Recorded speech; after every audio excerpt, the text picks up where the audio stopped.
మీరు ఇంటర్మీడియట్ కూడా పెట్టాలని చెప్పి ఉన్నారు. ప్రభుత్వం దృష్టికి తీసుకువెళ్ళారా?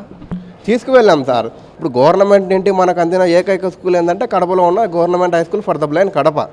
దాన్ని ఇంటర్మీడియట్ చేయడం వల్ల ఏంటంటే స్కూల్ అభివృద్ధి పెరుగుతుంది, అలాగే విభిన్న ప్రతిభావంతులు అనగా అందులలో కూడా చదువుకోవాలన్న ఆలోచన పెరుగుతుంది.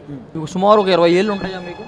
నాకు 20 ఏళ్ళు ఉంటాయి సార్. ఈ 20 ఏళ్ళ వయసులోనే మీలాంటి వాళ్ళ పట్ల నేను అండగా నిలబడాలి, నాలాంటి వాళ్ళు ఎవరైతే ఈ ఇబ్బందులు ఫేస్ చేస్తున్నారో వాళ్ళందరికీ నేను ముందుగా ఉండాలని చెప్పి ఇక్కడ టీడీపీ కార్యాలయం దాకా వచ్చారు. ఇప్పుడు ఏంటి మీకు ఆ నమ్మకం ఏంటి సార్? ఇప్పుడు నమ్మకం అంటే మేము బ్లైండ్స్ కాబట్టి మాకు ఎవరు సహాయం చేసే వ్యక్తులు అయితే లేరు బ్యాక్ ఎండ్లో.